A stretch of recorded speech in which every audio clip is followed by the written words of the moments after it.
गुरु रूपी साध संगत जी गज के फतेह बुलाओ। वाहिगुरु जी का खालसा वाहिगुरु जी की फतेह।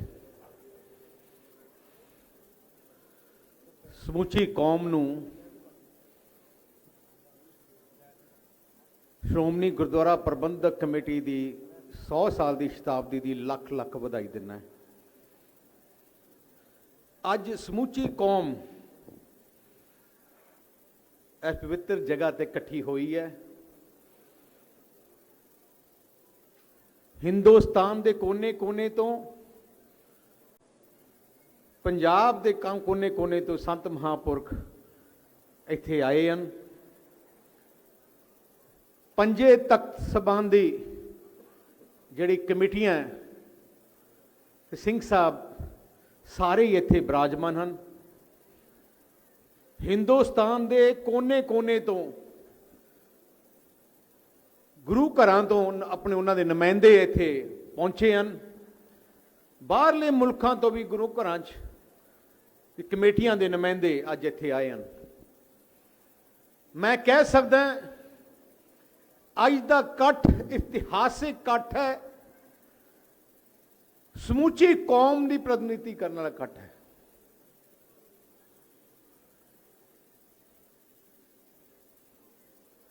दशमेश पिता गुरु गोबिंद सिंह जी महाराज ने तकरीबन 321 साल पहले खालसा पंथ की सिरजना की। उन्हों का निशाना मकसद सी कि मेरा एक खालसा, मेरा सिख एक ऐसा सिख होए जिहड़ी पूरी दुनिया के लोग उसकी मिसाल देन। अपने गुरु साहबान ने आपां सिक्ख्या की दी, किरत करो मतलब मेहनत करो। तुसी दुनिया के कोने चले जाओ, किते भी सिख मंगदा नहीं देखोगे, कमाउंदा मेहनत करते कमाउंदा देखोगे।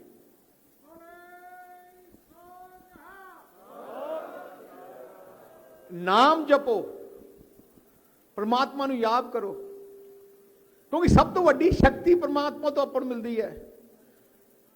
ते वंड के छको। किसी भी अपनी अरदास, जो भी अपनी अरदास हुंदी है, जी आपको सिक्ख्या दी है, आप किते नहीं कहते सिख पंथ का भला होए, आप सरबत के भले की गल करते हैं। एक बहुत वड्डी सिक्ख्या अपने गुरु साहब ने, सरबत सारे सरबत। अपने गुरु साहबान ने जात पात की उदों लड़ाई, उदों जात पात की बड़ी समस्या सी, उसनूं खत्म किया। मकसद एक ही सी कि आप सारे परमात्मा के बंदे हैं।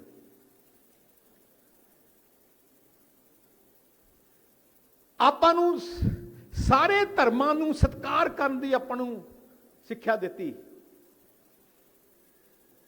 जुल्म के खिलाफ लड़न की सिक्ख्या दी। जे तुसी पिछले 200-300 साल का आप देखिए, समा देखिए, जदों भी किसी ते जुल्म होया, अपने खालसा ने उस जुल्म की लड़ाई लड़ी, खिलाफ लड़ाई लड़ी, जुल्म के खिलाफ लड़ाई लड़ी।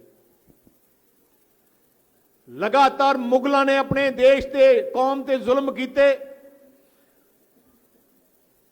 ते लगातार मुगलों के खिलाफ जंग जारी रही। देश की आजादी विच अंग्रेजों ने जुल्म किए। देश की आजादी विच सब तो वड्डी कुर्बानी थोड़े भैन भरा कौम ने दी। मैनू मौका मिलिया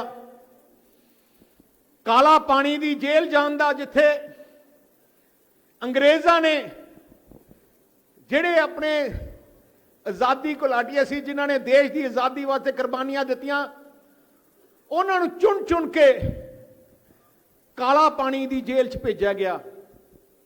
मकसद की सी अंग्रेज़ों का कि ऐ जी जगह रखो जिथे कोई मिल भी ना सके। मैं उस जेल जाके देखा, एडे छोटे छोटे कमरे, मतलब बह भी नहीं सकते, एडे बनाए। ਉੱਥੇ ਅੱਜ ਜਾ ਕੇ ਦੇਖੋ ਕਾਲਾ ਪਾਣੀ ਅੰਦਮਾਨ ਨਿਕੋਬਾਰ ਆਈਲੈਂਡ ਆ, ਉੱਥੇ ਲਿਸਟ ਲੱਗੀ ਹੈ ਕਿਹੜੇ ਸੈੱਲ ਵਿੱਚ ਕਿਹਨੂੰ ਰੱਖਿਆ ਗਿਆ। 90% ਤੋਂ ਵੱਧ ਆਪਣੇ ਸਿੱਖ ਭਰਾ ਸੀ, ਸਿੱਖ ਭਰਾ।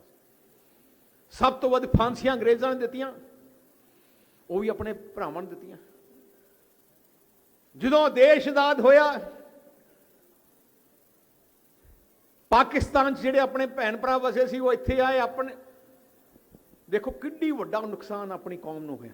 ਮੈਂ ਤਾਂ ਪਾਰਲੀਮੈਂਟ 'ਚ ਵੀ ਕਰ ਕਿਹਾ ਸੀ, ਮੈਂ ਕਿਹਾ ਦੇਸ਼ ਦੀ ਆਜ਼ਾਦੀ ਦੀ ਲੜਾਈ ਜੇ ਲੜੀ ਹੈ ਤੇ ਪੰਜਾਬੀਆਂ ਨੇ ਤੇ ਖਾਸ ਕਰਕੇ ਕੌਮ ਨੇ ਲੜੀ ਹੈ। ਤਾਮਿਲਨਾਡੂ ਨੂੰ ਕੋਈ ਅਸਰ ਨਹੀਂ ਪਿਆ, ਫਰਕ ਨਹੀਂ ਪਿਆ। ਕਰਨਾਟਕ ਵਾਲਿਆਂ ਨੂੰ ਕੋਈ ਫਰਕ ਨਹੀਂ ਪਿਆ, ਕਿਉਂਕਿ ਉੱਥੇ ਕਿਹੜੀਆਂ ਜੰਗਾਂ ਹੋਈਆਂ। ਜੇ ਲੜਾਈਆਂ ਹੋਈਆਂ, ਟੈਂਕਾਂ ਤੋਪਾਂ ਦੇ ਗੋਲੇ ਡਿੱਗੇ ਤੇ ਆਪਣੇ ਪੰਜਾਬ 'ਚ ਡਿੱਗੇ। ਉਵੇਂ ਦੇਸ਼ ਦੀ ਆਜ਼ਾਦੀ ਦੇ ਬਾਅਦ ਵੀ ਆਪਣੇ ਤੇ ਜ਼ੁਲਮ ਹੋਏ। ਦੇਸ਼ ਦੀ ਆਜ਼ਾਦੀ ਦੇ ਬਾਅਦ ਜੇ ਜ਼ੁਲਮ ਕੀਤੇ ਤੇ ਫਿਰ ਗਾਂਧੀ ਪਰਿਵਾਰ ਤੇ ਕਾਂਗਰਸ ਨੇ ਕੀਤੇ। ਅਹਿਮਦ ਸਾਹਿਬ ਗਾਲੀ ਨੇ ਇੱਥੇ ਹਮਲਾ ਕੀਤਾ, ਆਪਣੇ ਗੁਰੂ ਘਰ 'ਚ ਆਪਣੇ ਦਰਬਾਰ ਸਾਹਿਬ ਹਮਲਾ ਕੀਤਾ, ਤੇ ਦੂਜਾ ਗਾਂਧੀ ਪਰਿਵਾਰ ਸੀ। ਟੈਂਕਾਂ ਤੋਪਾਂ ਨਾਲ ਆਪਣੇ ਗੁਰੂ ਧਾਮਾਂ ਤੇ ਹਮਲਾ ਕੀਤਾ, ਹਜ਼ਾਰਾਂ ਗੁਰੂ ਘਰਾਂ ਨੂੰ ਅਗਨੀ ਭੇਟ ਕੀਤਾ, 84,000 ਭੈਣ ਭਰਾਵਾਂ ਦਾ ਕਤਲੇਆਮ ਕੀਤਾ, ਫਿਰ ਵੀ ਨਹੀਂ ਹਟੇ। ਉਹਨਾਂ ਦਾ ਨਿਸ਼ਾਨਾ ਸੀ ਜਿਹੜੀ ਤਾਕਤ ਕੌਮ ਨੂੰ ਮਿਲਦੀ ਹੈ ਆਪਣੇ ਗੁਰੂ ਘਰਾਂ ਤੋਂ ਮਿਲਦੀ ਹੈ, ਆਪਣੇ ਇਕੱਠ ਤੋਂ ਮਿਲਦੀ ਹੈ, ਆਪਣੀ ਸ਼੍ਰੋਮਣੀ ਗੁਰਦੁਆਰਾ ਪ੍ਰਬੰਧਕ ਕਮੇਟੀ ਜਿਹੜਾ ਆਪਣਾ ਪਾਰਲੀਮੈਂਟ ਹੈ, ਜਿਹੜੀ ਕੌਮ ਨੂੰ ਇਕੱਠਾ ਰੱਖੀ ਬੈਠਾ ਹੈ, ਉਹ ਪਾਰਲੀਮੈਂਟ ਤੋਂ ਮਿਲਦੀ ਹੈ। ਨਿਸ਼ਾਨਾ ਬਣ ਗਿਆ ਕਾਂਗਰਸ ਦਾ ਕਿ ਇਸ ਪਾਰਲੀਮੈਂਟ, ਕੌਮ ਦੀ ਪਾਰਲੀਮੈਂਟ ਨੂੰ ਤੋੜਿਆ ਜਾਏ ਜਾਂ ਕਬਜ਼ਾ ਕੀਤਾ ਜਾਏ। ਕੈਪਟਨ ਅਮਰਿੰਦਰ ਸਿੰਘ ਮੁੱਖ ਮੰਤਰੀ ਸੀ, ਉਹਨਾਂ ਨੇ ਕੋਸ਼ਿਸ਼ ਕੀਤੀ, ਤੁਹਾਨੂੰ ਯਾਦ ਹੈ ਕਿਵੇਂ ਆਪਣੇ ਮੈਂਬਰਾਂ ਦੇ ਖਿਲਾਫ ਕਰਕੇ ਕਬਜ਼ਾ ਕਰਨ ਦੀ ਕੋਸ਼ਿਸ਼ ਕੀਤੀ, ਪਰ ਮੈਂ ਵਧਾਈ ਦਿੰਦੇ ਹਾਂ ਆਪਣੀ ਕੌਮ ਨੇ ਡਟ ਕੇ ਲੜਾਈ ਲੜੀ। ਜਦੋਂ ਉੱਥੇ ਵੀ ਕਾਮਯਾਬ ਨਾ ਹੋਏ ਤੇ ਹੁਣ ਸੋਚਿਆ ਇਹਨਾਂ ਨੇ ਕਿ ਸ਼੍ਰੋਮਣੀ ਗੁਰਦੁਆਰਾ ਪ੍ਰਬੰਧਕ ਨੂੰ ਤੋੜਿਆ ਜਾਏ। ਹਰਿਆਣੇ ਦੇ ਮੁੱਖ ਮੰਤਰੀ ਹੁੱਡਾ ਸਾਹਿਬ ਨੇ ਸ਼੍ਰੋਮਣੀ ਗੁਰਦੁਆਰਾ ਪ੍ਰਬੰਧਕ ਕਮੇਟੀ ਨੂੰ ਦੋ ਫੜ ਕਰਨ ਦੀ ਕੋਸ਼ਿਸ਼ ਕੀਤੀ, ਐਕਟ ਪਾਸ ਕਰ ਦਿੱਤਾ, ਪਰ ਕੌਮ ਲੜਾਈ ਲੜ ਰਹੀ ਹੈ ਤੇ ਲੜਦੀ ਰਹਿ ਗਈ। ਕਿਸੇ ਹਾਲਤ ਵਿੱਚ ਸ਼੍ਰੋਮਣੀ ਗੁਰਦੁਆਰਾ ਪ੍ਰਬੰਧਕ ਕਮੇਟੀ ਨੂੰ ਦੋ ਫਾੜ ਨਹੀਂ ਹੋਣ ਦੇਣ ਸਕਦੀ ਕੌਮ।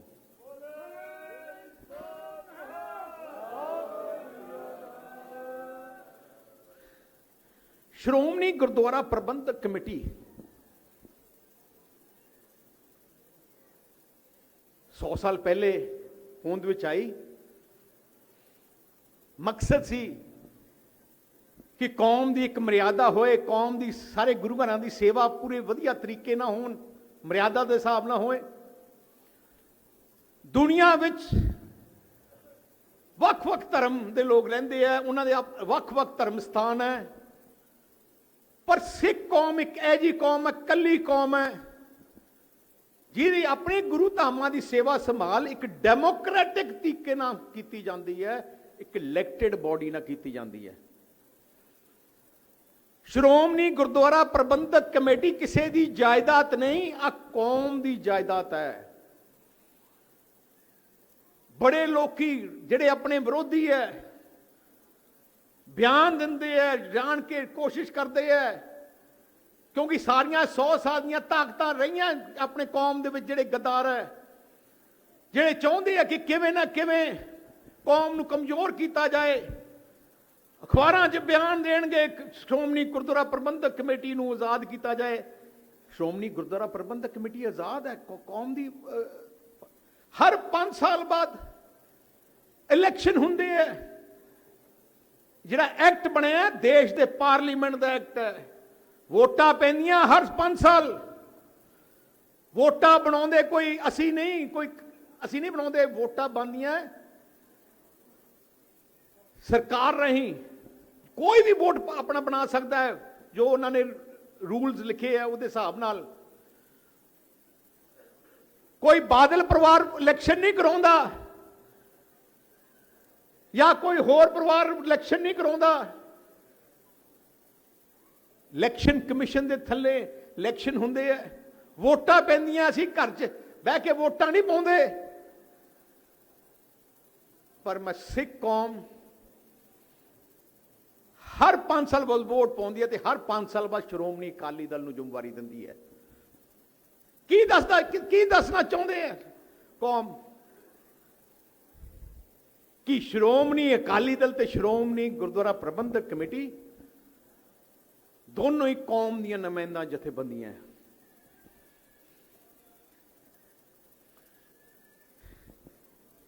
ਕਈ ਲੋਕ ਕਹਿੰਦੇ ਐ ਸਿਆਸਤ ਤੇ ਧਰਮ ਇਕੱਠੇ ਨਹੀਂ ਹੋਣੇ ਚਾਹੀਦੇ। ਆਪਣੇ ਤਾਂ ਗੁਰੂ ਸਾਹਿਬਾਨ ਨੇ ਆਪਾਂ ਨੂੰ ਕਿਹਾ ਮੀਰੀ ਪੀਰੀ ਦਾ ਸੰਦੇਸ਼। ਸ਼੍ਰੋਮਣੀ ਅਕਾਲੀ ਦਲ ਦਾ ਜਨਮ ਵੀ ਸ਼੍ਰੋਮਣੀ ਗੁਰਦੁਆਰਾ ਪ੍ਰਬੰਧਕ ਕਮੇਟੀ ਦੇ ਬਾਅਦ ਹੋਇਆ। ਜਦੋਂ ਕਮੇਟੀ ਬਣਾਈ ਗਈ ਉਦੋਂ ਆਪਣੇ ਬਜ਼ੁਰਗ ਇਕੱਠੇ ਹੋਏ ਜਿਨ੍ਹਾਂ ਨੇ ਸਾਰੀ ਕਮੇਟੀ ਬਣਾਈ ਤੇ ਫੈਸਲਾ ਕੀਤਾ ਕਿ ਆਪਣੀ ਇੱਕ ਸਿਆਸੀ ਪਾਰਟੀ ਚਾਹੀਦੀ ਹੈ ਜਿਹੜੀ ਲੜਾਈ ਲੜ ਸਕੇ, ਤਾਕਤ ਆ ਸਕੇ ਤੇ ਆਪਣੀ ਕੌਮ ਦੀ ਲੜਾਈਆਂ ਲੜ ਸਕੇ। ਕੌਮ ਤਾਂ ਅੱਗੇ ਹੋ ਸਕਦੀ ਹੈ ਜੇ ਆਪਣੇ ਕੋਲ ਤਾਕਤ ਹੋਏ। ਤੇ ਸ਼੍ਰੋਮਣੀ ਅਕਾਲੀ ਦਲ ਦੇ ਵੀ ਅਗਲੇ ਮਹੀਨੇ 100 ਸਾਲ ਹੋ ਰਹੇ ਹੈ। ਸ਼੍ਰੋਮਣੀ ਗੁਰਦੁਆਰਾ ਪ੍ਰਬੰਧਕ ਕਮੇਟੀ ਬਾਰੇ ਲੋਕਾਂ ਦੇ ਮਨ 'ਚ ਹੈ, ਕਈ ਲੋਕ ਹੈ ਜਿਹੜੀ ਜਾਣ ਕੇ ਰੋਜ਼ ਪ੍ਰਚਾਰ ਕਰਦੇ ਹੈ ਪਰ ਉਹਨਾਂ ਨੂੰ ਪਤਾ ਨਹੀਂ ਕਿ ਸ਼੍ਰੋਮਣੀ ਕਮੇਟੀ ਦੀ ਸੇਵਾ ਕਿੰਨੀ ਹੈ, ਕੰਮ ਕਿੰਨਾ ਕਰ ਰਹੀ ਹੈ। 110 ਐਜੂਕੇਸ਼ਨਲ ਸਿੱਖਿਆ ਦੇ ਅਦਾਰੇ ਸ਼੍ਰੋਮਣੀ ਕਮੇਟੀ ਚਲਾ ਰਹੀ ਹੈ। 110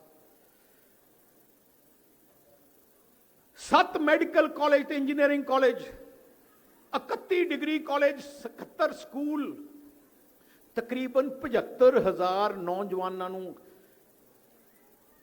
ਹਰ ਸਾਲ ਸਿੱਖਿਆ ਦਿੰਦੀ ਹੈ, ਵਿਦਿਆ ਦਿੰਦੀ ਹੈ। 12 ਗੁਰਮਤ ਕਾਲਜ, 18,000 ਲੋਕ ਮੁਲਾਜ਼ਮ ਕੰਮ ਕਰ ਰਹੇ ਹੈ। ਤੇ ਮੈਂ ਕਹਿੰਦਾ ਸਭ ਤੋਂ ਵੱਡੀ ਗੱਲ ਹੈ ਲੱਖਾਂ ਲੋਕਾਂ ਨੂੰ ਲੰਗਰ ਦੀ ਸੇਵਾ ਕਰ ਰਹੀ ਹੈ। ਤੁਸੀਂ ਦੁਨੀਆ ਚਲੇ ਜਾਓ, ਕਿਸੇ ਵੀ ਧਾਰਮਿਕ ਸਥਾਨ ਚਲੇ ਜਾਓ, ਜੇ ਲੰਗਰ ਭੁੱਖ ਲੱਗੀ ਹੈ ਲੰਗਰ ਨਹੀਂ ਮਿਲਦਾ ਇਕੱਲੇ ਆਪਣੇ ਗੁਰੂ ਘਰ 'ਚ ਮਿਲਦਾ। ਜਿੱਥੇ ਮਰਜ਼ੀ ਦੁਨੀਆ ਚਲੇ ਜਾਓ, ਲੱਖਾਂ ਲੋਕਾਂ ਦੀ ਸੇਵਾ। ਹੁਣ ਦੇਖੋ ਜੀ ਤਕਰੀਬਨ 100 ਤੋਂ ਵੱਧ ਗੁਰੂ ਘਰਾਂ ਦੀ ਦੇਖ ਰੇਖ ਸੰਭਾਲ ਸਵੇਰ ਤੋਂ ਲੈ ਕੇ ਸ਼ਾਮ ਤੱਕ ਮਸ਼ੀਨ ਵਾਂਗੂ 1 ਮਿੰਟ ਦਾ ਫਰਕ ਨਹੀਂ ਪੈਂਦਾ। ਸਾਰੀਆਂ ਚੀਜ਼ਾਂ 1 ਮਿੰਟ ਦੇ ਹਿਸਾਬ ਨਾਲ ਚੱਲਦੀਆਂ। ਦੇਖੋ ਲਗਾਤਾਰ 100 ਸਾਲ ਆ ਕੰਮ ਦੀ ਜ਼ਿੰਮੇਵਾਰੀ ਸੰਭਾਲੀ ਹੈ ਸ਼੍ਰੋਮਣੀ ਗੁਰਦੁਆਰਾ ਪ੍ਰਬੰਧਕ ਕਮੇਟੀ ਨੇ। ਨਿੰਦਾ ਕਰਨ ਵਾਲੇ ਬੜੇ ਹੈ ਪਰ ਆਪਾਂ ਨੂੰ ਪਛਾਣਨ ਦੀ ਲੋੜ ਹੈ ਕਿਹੜੇ। ਉਹ ਲੋਕ ਹੈ ਜਿਹੜੇ ਹਰ ਵਾਰ ਨਕਾਰੇ ਗਏ ਆ, ਹਰ ਵਾਰ ਨਕਾਰੇ ਗਏ ਆ। ਪਿਛਲੇ 100 ਸਾਲਾਂ 'ਚ ਬਹੁਤ ਕੰਮ ਕੀਤੇ ਸ਼੍ਰੋਮਣੀ ਗੁਰਦੁਆਰਾ ਪ੍ਰਬੰਧਕ ਕਮੇਟੀ ਨੇ। ਕੋਈ ਕਮੀਆਂ ਵੀ ਰਹਿ ਗਈਆਂ ਹੋਣੀਆਂ, ਮਾਫੀ ਚਾਹੁੰਦੇ ਆ ਜੇ ਕੋਈ ਕਮੀ ਰਹਿ ਗਈ ਹੈ, ਕਿਉਂਕਿ ਐਡੇ ਵੱਡੇ ਪ੍ਰਬੰਧ ਵਿੱਚ ਕਮੀਆਂ ਰਹਿ ਵੀ ਜਾਂਦੀਆਂ। ਪਰ ਕਮੀਆਂ ਤੋਂ ਸਿੱਖਣ ਦੀ ਲੋੜ ਹੈ ਕਿ ਕਿੱਥੇ ਕਮੀਆਂ ਰਹਿ ਗਈਆਂ ਤੇ ਆਪਾਂ ਕਿਵੇਂ ਸੁਧਾਰ ਕਰੀਏ। ਆ ਜ਼ਿੰਮੇਵਾਰੀ ਆਪਣੀ ਬਣਦੀ ਹੈ। ਪ੍ਰਧਾਨ ਸਾਹਿਬ ਨੇ ਆਪਣੇ ਲੈਕਚਰ 'ਚ ਗੱਲ ਕੀਤੀ ਤੇ ਹੁਣ ਚੁਣੌਤੀਆਂ ਕਿਹੜੀਆਂ। ਹੁਣ 100 ਸਾਲ ਪੂਰੇ ਹੋ ਗਏ ਪਰ ਅੱਜ ਵੀ ਆਪਣੀ ਕੌਮ ਨੂੰ ਤੇ ਬਹੁਤ ਵੱਡੀਆਂ ਚੁਣੌਤੀਆਂ ਦਾ ਸਾਹਮਣਾ ਕਰਨਾ ਪੈ ਰਿਹਾ ਹੈ। ਸ਼੍ਰੋਮਣੀ ਗੁਰਦੁਆਰਾ ਪ੍ਰਬੰਧਕ ਕਮੇਟੀ ਨੂੰ ਬੜੀਆਂ ਚੁਣੌਤੀਆਂ ਦਾ ਸਾਹਮਣਾ ਕਰਨਾ ਪਊਗਾ। ਸਭ ਤੋਂ ਵੱਡੀ ਚੁਣੌਤੀ ਹੈ ਆਪਣੀ ਜਵਾਨੀ ਨੂੰ ਸੰਭਾਲਣਾ। ਜਿਹੜੀਆਂ ਕੌਮ ਆਪਣੀ ਜਵਾਨੀ ਨੌਜਵਾਨ ਬੱਚਿਆਂ ਨੂੰ ਸੰਭਾਲ ਸਕਦੀ ਹੈ ਉਹੀ ਅੱਗੇ ਵਧੂਗੀ ਤੇ ਉਹੀ ਚੜ੍ਹਦੀ ਕਲਾ 'ਚ ਰਹੂਗੀ। ਅੱਜ ਜਿਹੜੀ ਵੀ 21ਵੀਂ ਸਦੀ ਵਿੱਚ ਜੈ ਜੀ ਟੈਕਨੋਲੋਜੀ ਆ ਗਈ, ਗੈ ਜੀਆਂ ਚੀਜ਼ਾਂ ਆ ਗਈਆਂ, ਇਹ ਜੇ ਸਾਧਨ ਆ ਗਏ ਕਿ ਜਵਾਨੀ ਨੂੰ ਗੁੰਮਰਾਹ ਹੋਣ ਦੇ ਮੌਕੇ ਬਹੁਤ ਜ਼ਿਆਦਾ ਮਿਲ ਗਏ। ਪਤਿਤਪਨਾ ਬਹੁਤ ਵੱਧ ਗਿਆ। ਆ ਇੱਕ 5 ਸਾਲ ਦਾ ਪ੍ਰੋਗਰਾਮ ਮਿਸ਼ਨ ਬਣਾਉਣਾ ਪੈਣਾ ਐਸਜੀਪੀਸੀ ਨੂੰ ਕਿ ਆ ਚੁਣੌਤੀਆਂ ਨੂੰ 5 ਸਾਲ ਦੇ ਅੰਦਰ ਅੰਦਰ 1 ਸਾਲ ਦਾ टारगेट होए, फिर 5 साल का टारगेट होए कि आप किवें आ चुनौतियों का सामना करना है, तो चुनौतियों तो किवें कामयाबी प्राप्त करनी है।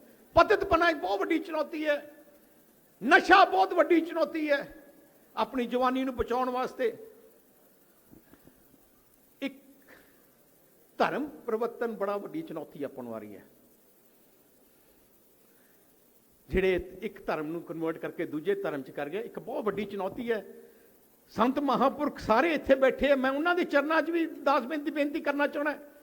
ਸੰਤ ਮਹਾਂਪੁਰਖਾਂ ਨੇ ਬੜਾ ਵੱਡਾ ਯੋਗਦਾਨ ਦਿੱਤਾ ਗੁਰੂ ਨਾਲ ਜੋੜਨ ਵਿੱਚ ਨੌਜਵਾਨਾਂ ਨੂੰ, ਪਰ ਕੱਲੇ ਸ਼੍ਰੋਮਣੀ ਗੁਰਦੁਆਰਾ ਪ੍ਰਬੰਧਕ ਨਹੀਂ, ਆਪਾਂ ਸਾਰੇ ਇਕੱਠੇ ਹੋ ਕੇ ਲੱਗੀਏ, ਆਪਣੀ ਜਵਾਨੀ ਨੂੰ ਸਿੱਖੀ ਸਰੂਪ ਨਾਲ, ਸਿੱਖ ਸਿਧਾਂਤਾਂ ਨਾਲ ਜੋੜੀਏ।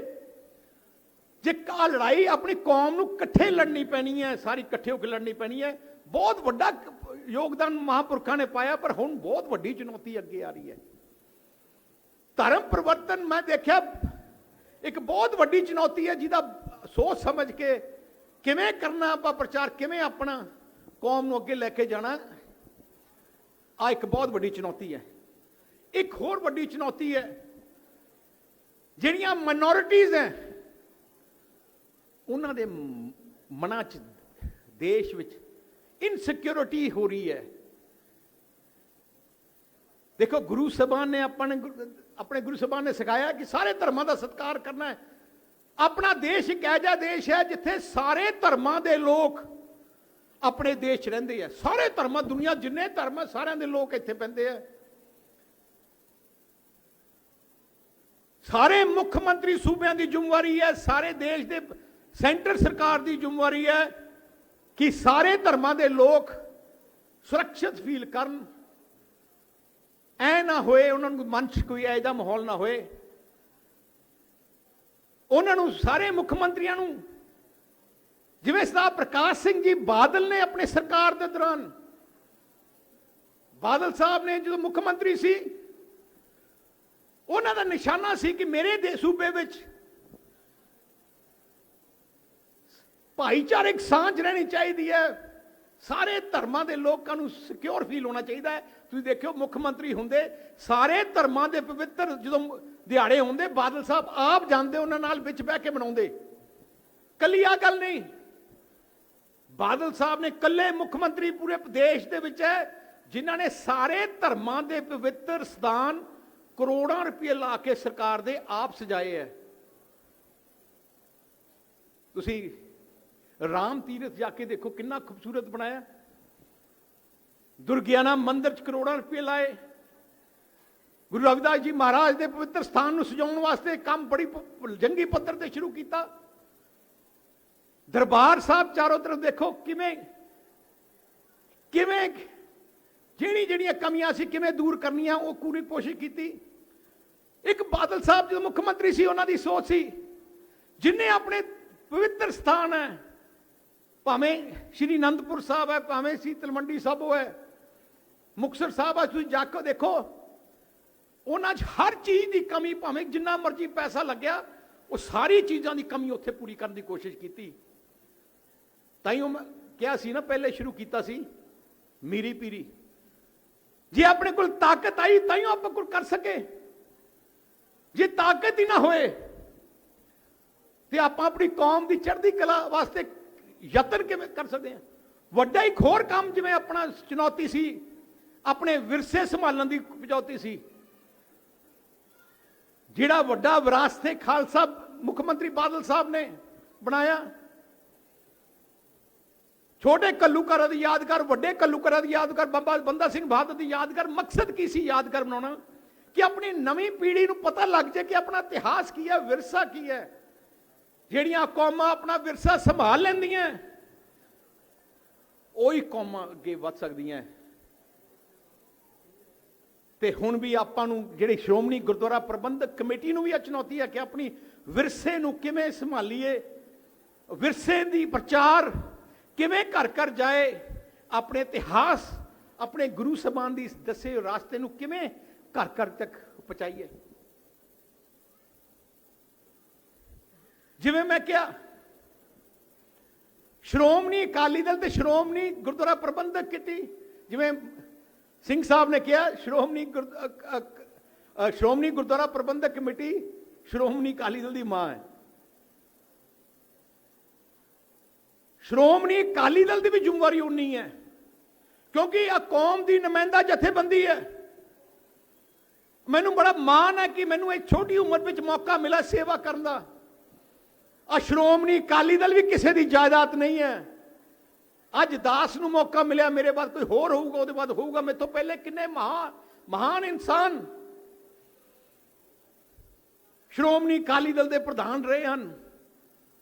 ਮਾਸਟਰ ਤਾਰਾ ਸਿੰਘ ਜੀ, ਸੰਤ ਫਤਿਹ ਸਿੰਘ ਜੀ, ਤੁਸੀਂ ਦੇਖੋ ਪ੍ਰੀਨ ਹਿਸਟਰੀ ਦੇਖ ਲਓ। ਮਕਸਦ ਕੀ ਹੈ? ਜਦੋਂ ਸ਼੍ਰੋਮਣੀ ਅਕਾਲੀ ਦਲ ਦਾ ਮਕਸਦ ਕੀ ਹੈ? ਸਰਕਾਰ ਪੰਜਾਬ ਚਾਹੇ ਪੰਥ ਦੀ ਸਰਕਾਰ ਬਣੇ ਤੇ ਫਿਰ ਪੰਥ ਦੇ ਪੰਜਾਬੀਆਂ ਦੀ ਚੜ੍ਹਦੀ ਕਲਾ ਵਾਸਤੇ ਕੰਮ ਕੀਤਾ ਜਾਏ।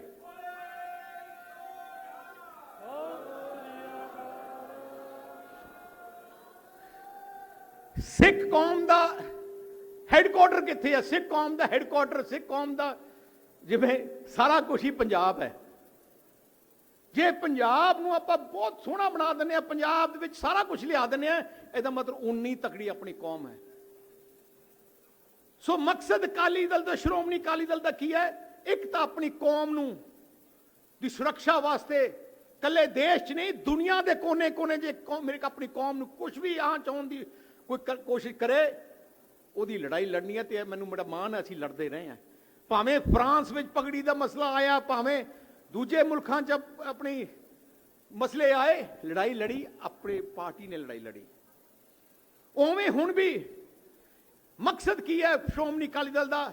ਪਰਮਾਤਮਾ ਮਿਹਰ ਕਰ, ਪਰਮਾਤਮਾ ਦੀ ਬਖਸ਼ਿਸ਼ ਹੋਏ, ਮੌਕਾ ਮਿਲੇ, ਆਪਣੇ ਸੂਬੇ ਪੰਜਾਬ ਵਿੱਚ ਸਭ ਤੋਂ ਵਧੀਆ ਇਨਫਰਾਸਟ੍ਰਕਚਰ ਬਣਾਇਆ ਜਾਏ। ਕਾਫੀ ਕੰਮ ਤਾਂ ਹੋ ਵੀ ਗਏ ਹਨ। ਜਿਵੇਂ 24 ਘੰਟੇ ਬਿਜਲੀ ਦੀ ਸਮੱਸਿਆ ਸੀ, ਚੁਣੌਤੀ ਉਹ ਪੂਰੀ ਕੀਤੀ। ਸੜਕਾਂ ਦੀ ਸਮੱਸਿਆ ਸੀ, ਪੂਰੀ ਕੀਤੀ। 에ਅਰਪੋਰਟ ਬਣਾਉਣ ਦੀ ਸਮੱਸਿਆ, ਕਿਉਂਕਿ ਆ ਜਿਹੜੀਆਂ ਚੀਜ਼ਾਂ ਆ ਤਰੱਕੀ ਦਾ ਸਾਧਨ ਹੈ। ਆ ਤਰੱਕੀ ਦਾ ਸਾਧਨ ਹੈ। ਆ ਜਿਹੜੀ ਖੇਤੀ ਇਨਫਰਾਸਟ੍ਰਕਚਰ ਬਣਾਇਆ ਗਿਆ, ਉਹ ਬਾਦਲ ਸਾਹਿਬ, ਕਿਉਂ? ਅਕਾਲੀ ਦਲ ਦੀ ਸਰਕਾਰਾਂ ਨੇ ਬਣਾਇਆ। ਤੁਸੀਂ ਜਿੰਨੀਆਂ ਵੀ ਨਿਸ਼ਾਨੀਆਂ ਦੇਖੋ, ਉਹ ਸ਼੍ਰੋਮਣੀ ਅਕਾਲੀ ਦਲ ਦੀ ਸਰਕਾਰਾਂ ਨੇ ਬਣਾਈਆਂ। ਕਿਉਂ? ਕਿਉਂਕਿ ਕੌਮ ਤੇ ਪੰਜਾਬੀਆਂ ਦੀ ਜਥੇਬੰਦੀ ਹੈ। ਸਾਡੇ ਫਰਜ਼ ਹੈ, ਗੁਰੂ ਸਾਹਿਬਾਨ ਦੀ ਸਾਨੂੰ ਆਦੇਸ਼ ਹੈ ਕਿ ਆਪਾਂ ਆਪਣੇ ਸੂਬੇ ਨੂੰ, ਆਪਣੀ ਕੌਮ ਦਾ ਜਗ੍ਹਾ ਇੱਥੇ ਉਹਨੂੰ ਤਰੱਕੀ ਕਰਨੀ ਹੈ। ਉਵੇਂ ਜਿਹੜਾ ਸਾਡੀ ਪ੍ਰਾਇੋਰਟੀ ਹੈ, ਮੈਂ ਸੋਚ ਰਿਹਾ ਅਕਾਲੀ ਦਲ ਦੀ ਕੀ ਹੋਣੀ ਚਾਹੀਦੀ ਅਗਲੇ 5 ਸਾਲ ਜਾਂ 10 ਸਾਲ। ਐਜੂਕੇਸ਼ਨ, ਸਿੱਖਿਆ, ਆਪਣੇ ਇੱਕ ਬੱਚੇ ਨੂੰ ਵੱਧ ਤੋਂ ਵੱਧ ਵਧੀਆ ਤੋਂ ਵਧੀਆ ਪੜ੍ਹਾਈ ਦਿੱਤੀ ਜਾਏ।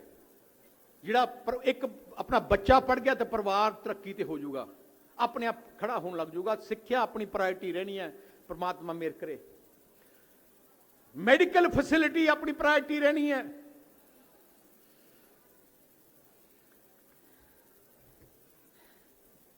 ਦੂਜੀ ਇਨਵਾਇਰਨਮੈਂਟ,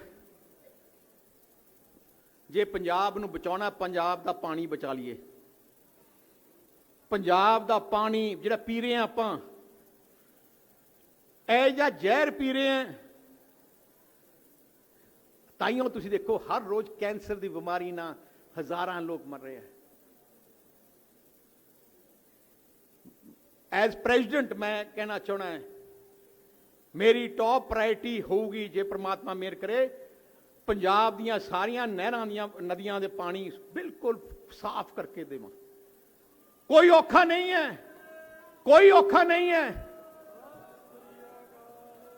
ਕੋਈ ਔਖਾ ਨਹੀਂ ਹੈ। ਥੋੜੀ ਨਿਸ਼ਾਨਾ ਚਾਹੀਦਾ, ਹਿੰਮਤ ਚਾਹੀਦੀ ਹੈ, ਸਾਰਾ ਕੁਝ ਹੀ ਪ੍ਰਾਪਤ ਹੋ ਸਕਦਾ ਹੈ। ਸੋ ਇਸ ਕਰਕੇ ਅੱਜ ਜਿਹੜੇ ਆਪਾਂ ਇਕੱਠੇ ਹੋਏ ਆ 100 ਸਾਲ ਸ਼ਤਾਬਦੀ ਦੇ ਸੰਬੰਧ ਵਿੱਚ, ਬਹੁਤ ਵੱਡੀਆਂ ਜ਼ਿੰਮੇਵਾਰੀਆਂ ਹਲੇ ਆਪਣੇ 'ਚ ਹੈ। ਬਹੁਤ ਸਫ਼ਰ ਤੈਅ ਕਰਨ ਵਾਲਾ ਹੈ। ਸ਼੍ਰੋਮਣੀ ਗੁਰਦੁਆਰਾ ਪ੍ਰਬੰਧਕ ਕਮੇਟੀ ਨੂੰ ਬਹੁਤ ਮਿਹਨਤ ਕਰਨ ਦੀ ਲੋੜ ਹੈ। ਪਰ ਮੈਂ ਇੱਕ ਬੇਨਤੀ ਜ਼ਰੂਰ ਕਰਾਂਗਾ, ਕੌਮ ਨੂੰ ਇਕੱਠਾ ਰਹਿਣਾ ਚਾਹੀਦਾ ਹੈ। ਕੋਸ਼ਿਸ਼ਾਂ ਹੋਣਗੀਆਂ ਕੌਮ ਨੂੰ ਦੋ ਫੜ ਕਰਨ ਦੀਆਂ, ਪਰ ਕੋਸ਼ਿਸ਼ਾਂ ਨੂੰ ਨਾਕਾਮ ਕਰਨਾ ਆਪਣਾ ਫਰਜ਼ ਹੈ। ਸਾਰੇ ਮਹਾਂਪੁਰਖ ਬੈਠੇ ਹੈ, ਸਾਰੇ ਵਿਦਵਾਨ ਇੱਥੇ ਆਏ ਹੈ, ਦੇਸ਼ ਦੇ ਕੋਨੇ-ਕੋਨੇ ਤੋਂ ਆਪਣੀਆਂ ਜਿੰਨੀਆਂ ਵੀ ਗੁਰੂ ਘਰ ਉਹਨਾਂ ਦੇ ਨੁਮਾਇੰਦੇ ਆਏ ਹੈ। ਸਾਰੇ ਆਪਾਂ ਨੂੰ ਸ਼੍ਰੀ ਅਕਾਲ ਤਖਤ ਸਾਹਿਬ ਦੇ ਥੱਲੇ ਇਕੱਠੇ ਹੋ ਕੇ ਆਪਾਂ ਹੈ, ਪਰ ਕਈ ਤਾਕਤਾਂ ਉਹ ਜੀਆਂ ਤਾਕਤਾਂ ਜਿਹੜੀਆਂ ਆਪਣੀ ਸਰਮੋਨ ਤਖਤ ਸਾਹਿਬ ਤੇ ਵੀ ਕਿੰਤੂ ਪਰੰਤੂ ਕਰਦੀਆਂ, ਉਹ ਜੀਆਂ ਲੋਕਾਂ ਨੂੰ ਨਕਾਰ ਕੇ ਪਾਸੇ ਕਰ ਦੇਣਾ ਚਾਹੀਦਾ। ਉਹ ਜੇ ਲੋਕ ਜਿਹੜੀ ਗੱਦਾਰੀ ਕਰਦੇ ਆ, ਜਿਹੜੇ ਪਿੱਠ ਤੇ ਛੁਰਾ ਮਾਰਦੇ ਆ, ਜਿਹੜੇ ਆਪਣੀ ਕੌਮ ਦੇ ਵਫਾਦਾਰ ਨਹੀਂ ਹੋ ਸਕਦੇ, ਹੋਰ ਕਿਹਦੇ ਹੋਣਗੇ? ਸਾਡੇ ਤੇ ਕਮੀਆਂ ਹੋ ਸਕਦੀਆਂ, ਦੂਜਿਆਂ ਵਿੱਚ ਕਮੀਆਂ ਹੋ ਸਕਦੀਆਂ, ਪਰ ਆਪਣੀ ਆਰਗੇਨਾਈਜੇਸ਼ਨ ਆਪਣੀ ਹੈ, ਸ਼੍ਰੋਮਣੀ ਗੁਰਦੁਆਰਾ ਪ੍ਰਬੰਧਕ ਕਮੇਟੀ ਆਪਣੀ ਹੈ, ਆਪਣਾ ਪਾਰਲੀਮੈਂਟ ਆ ਆਪਣੀ। ਤਾਈਓ ਮੈਂ ਦੇਖਿਆ ਪੂਰੇ ਦੁਨੀਆ ਵਿੱਚ ਜੇ ਕੋਈ ਸਰਕਾਰਾਂ ਝੁਕ ਰਹੀਆਂ ਜਾਂ ਝੁਕੀਆਂ, ਮੇਰਾ ਤਜਰਬਾ ਹੈ ਇਸ ਲਈ ਝੁਕੀਆਂ ਕਿ ਆਪਾਂ ਇਕੱਠੇ ਆ ਇੱਕ ਝੰਡੇ ਥੱਲੇ। ਸੋ ਆ ਜਿਹੜੀ ਆਪਣਾ 100 ਸਾਲ ਦਾ ਪਰਨ ਕਰਨਾ ਚਾਹੀਦਾ ਕਿ 100 ਸਾਲ ਦੇ ਬਾਅਦ ਹੁਣ ਅਗਲੇ 100 ਸਾਲ ਕੀ ਕਰਨਾ ਚਾਹੀਦਾ। 5-5 ਸਾਲ ਦਾ ਪ੍ਰੋਗਰਾਮ ਪਲੈਨਿੰਗ ਸ਼੍ਰੋਮਣੀ ਗੁਰਦੁਆਰਾ ਪ੍ਰਬੰਧਕ ਕਮੇਟੀ ਨੂੰ ਕਰਨੀ ਚਾਹੀਦੀ ਹੈ। 5 ਸਾਲ ਦਾ ਸਾਡਾ ਕੀ ਟਾਰਗੇਟ ਹੈ, ਅਗਲੇ 5 ਸਾਲ ਦਾ ਕੀ ਹੈ, ਟਾਰਗੇਟ ਰੱਖ ਕੇ ਇੱਕ ਬਹੁਤ ਵਧੀਆ ਸੁਝਾਅ ਹੈ ਕਿ ਆਪਾਂ ਪ੍ਰਧਾਨ ਸਾਹਿਬ ਸਾਰਿਆਂ ਨੂੰ ਕੋਈ ਵੀ ਆਪਣੀ ਸੰਗਤ ਚੋਂ ਕੋਈ ਵੀ ਸੁਝਾਅ ਦੇਣਾ ਚਾਹੇ, ਇੱਕ ਸਿਸਟਮ ਹੋਣਾ ਚਾਹੀਦਾ ਜਿੱਥੇ ਸੁਝਾਅ ਦੇ ਸਕਣ ਤੇ ਆਪਾਂ ਬਹਿ ਕੇ ਉਹਦਾ ਅਮਲ ਕਰੀਏ। ਕਿਉਂਕਿ ਬਹੁਤ ਆਪਣੇ ਵਿਦਵਾਨ ਹੈ, ਬਹੁਤ ਜਿਨ੍ਹਾਂ ਨੂੰ ਮੌਕਾ ਮਨ 'ਚ ਭਾਵਨਾ ਹੈ, ਪਰ ਉਹ ਆਪਣੀ ਭਾਵਨਾ ਕਿਹਦੇ ਕੋਲੇ ਜਾ ਕੇ ਦੱਸਣ, ਉਹਨਾਂ ਮੌਕਾ ਨਹੀਂ ਮਿਲਦਾ। ਸੋ ਅੱਜ ਦੀ 100 ਸਾਲ ਦੀ ਸ਼ਤਾਬਦੀ ਮੌਕੇ ਵਧਾਈ ਵੀ ਦਿੰਦਾ ਹੈ ਤੇ ਸਾਰਿਆਂ ਨੂੰ ਇੱਕੋ ਹੀ ਬੇਨਤੀ ਕਰਦਾ ਸ਼੍ਰੋਮਣੀ ਅਕਾਲੀ ਦਲ ਦੇ ਪ੍ਰਧਾਨ ਹੋਣ ਦੇ ਨਾਤੇ ਕਿ ਆਪਾਂ ਆਪਣੀ ਮਾਂ ਪਾਰਟੀ ਸ਼੍ਰੋਮਣੀ ਅਕਾਲੀ ਦਲ ਤੇ ਆਪਣੇ ਕੌਮ ਦੀ ਜਥੇਬੰਦੀ ਸ਼੍ਰੋਮਣੀ ਗੁਰਦੁਆਰਾ ਪ੍ਰਬੰਧਕ ਕਮੇਟੀ ਨੂੰ ਤਕੜਾ ਹੋਰ ਕਰੀਏ। ਉਹਦੇ ਥੱਲੇ ਇੱਕ ਝੰਡੇ ਥੱਲੇ ਹੋ ਕੇ ਆਪਾਂ ਆਪਣੀ ਕੌਮ ਦੀ ਚੜ੍ਹਦੀ ਕਲਾ ਵਾਸਤੇ ਹੋਰ ਜੋ ਵੀ ਕਰਨਾ ਪਏ ਆਪਾਂ ਕਰੀਏ। ਵਾਹਿਗੁਰੂ ਜੀ ਕਾ ਖਾਲਸਾ, ਵਾਹਿਗੁਰੂ ਜੀ ਕੀ ਫਤਿਹ।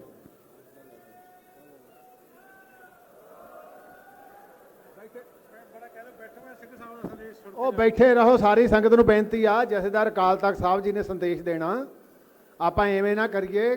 ਉਹਨਾਂ ਮਹਾਨ ਯੋਧਿਆਂ ਲਈ ਬੈਠੇ ਜਿਨ੍ਹਾਂ ਨੇ ਆਪਣੇ ਸਰੀਰਾਂ ਦੀ ਆਹੂਤੀ ਦਿੱਤੀ ਆ, ਤੇ ਆਪਾਂ ਅੱਧੇ ਘੰਟੇ ਦਾ ਹੋਰ ਸਾਰਾ ਪ੍ਰੋਗਰਾਮ ਦੇਗ ਅਰਦਾਸ ਹੋਣੀ ਆ, ਲੈ ਕੇ ਜਾਈਏ ਗੁਰੂ ਸਾਹਿਬ ਦੇ ਨਾਲ ਲੰਗਰ ਛਕ ਕੇ ਜਾਈਏ। ਸਾਰੀ ਸੰਗਤ ਨੂੰ ਬੇਨਤੀ ਆ ਪ੍ਰਧਾਨ ਸਾਹਿਬ ਵੱਲੋਂ ਕਿ ਜਾਓ ਨਾ, ਉਹਨਾਂ ਮਹਾਨ ਸ਼ਖਸੀਅਤਾਂ ਨੂੰ ਵੀ ਸੁਣੀਏ ਜਿਨ੍ਹਾਂ ਸ਼ਖਸੀਅਤਾਂ ਨੇ ਰਚਨ ਰਚੇ ਸਾਡੇ ਲਈ ਸਾਰੇ। ਸੋ ਮੈਂ ਪ੍ਰਧਾਨ ਸ਼੍ਰੋਮਣੀ ਅਕਾਲੀ ਦਲ, ਪ੍ਰਧਾਨ ਸ਼੍ਰੋਮਣੀ ਕਮੇਟੀ ਦੋਹਾਂ ਜੀ ਨੂੰ ਬੇਨਤੀ ਕਰੂੰਗਾ ਕਿ ਉਧਰ ਆ ਜਿਹੜਾ ਇੱਕ ਸੌਵੀਨੀਅਰ ਜਿਹੜਾ ਇਤਿਹਾਸ ਕਾਰਜ ਤੇ ਪ੍ਰਾਪਤੀਆਂ ਦੀ ਬੁੱਕ ਜਿਹੜੀ ਰਿਲੀਜ਼ ਕਰਨੀ ਆ ਸਿੰਘ ਸਾਹਿਬ ਗਿਆਨੀ ਹਰਪ੍ਰੀਤ ਸਿੰਘ ਜੀ ਨੇ, ਮੈਂ ਬਾਦਲ ਸਾਹਿਬ ਨੂੰ ਵੀ ਬੇਨਤੀ ਕਰੂੰਗਾ ਤੇ ਮੈਂ ਨਾਲ ਲੌਂਗੋਵਾਲ ਸਾਹਿਬ ਨੂੰ ਵੀ ਬੇਨਤੀ ਕਰੂੰਗਾ ਕਿ ਨਾਲ ਦੀ ਸਟੇਜ ਤੇ ਮਹਾਰਾਜ ਜਿੱਥੇ ਪ੍ਰਕਾਸ਼ਮਾਨ ਆ ਉੱਥੇ ਚਲੇ ਜਾਣ ਤੇ ਆ ਜਿਹੜੀ ਬੁੱਕ ਆ ਉਹ ਉੱਥੇ ਰਿਲੀਜ਼ ਕਰਨੀ ਆ। ਬਾਦਲ ਸਾਹਿਬ ਨੂੰ ਤੇ ਬਾਕੀ ਲੀਡਰਸ਼ਿਪ ਨੂੰ ਵੀ ਬੇਨਤੀ ਆ ਕਿ ਉਹ ਨਾਲ ਦੀ ਸਟੇਜ ਤੇ ਪਹਿਲਾਂ ਬੋਲ ਲੈਂਦੀ। ਸੋ ਪਹਿਲਾਂ ਬੇਨਤੀ ਆ ਵੀ ਪਹਿਲਾਂ ਕਹਿੰਦੇ ਪ੍ਰਧਾਨ ਸਾਹਿਬ ਵੀ ਪਹਿਲਾਂ ਆਪਾਂ ਸੁਣ ਲਈਏ ਦੋ ਬੁਲਾਰੇ। ਸਭ ਤੋਂ ਬਾਅਦ ਧੰਨਵਾਦ ਕਰਨਾ ਸਿੰਘ ਸਾਹਿਬ ਗਿਆਨੀ ਜਗਤਾਰ ਸਿੰਘ ਜੀ ਨੇ। ਨਿਮਰਤਾ ਸਹਿਤ ਬੇਨਤੀ ਕਰੂੰਗਾ, ਸਿੱਖ ਪੰਥ ਦਾ ਮਹਾਨ ਤਾਕਤ, ਜਿਸ ਤਾਕਤ ਨੇ ਇਸ ਦੁਨੀਆ ਦੇ ਤਾਕਤ ਦੀ ਕਦੇ ਪਰਵਾਹ ਨਹੀਂ ਕੀਤੀ, ਕੇਵਲ ਤਾਂ ਕੇਵਲ ਅਕਾਲ ਪੁਰਖ ਦੀ ਟੇਕ ਲਈ ਆ।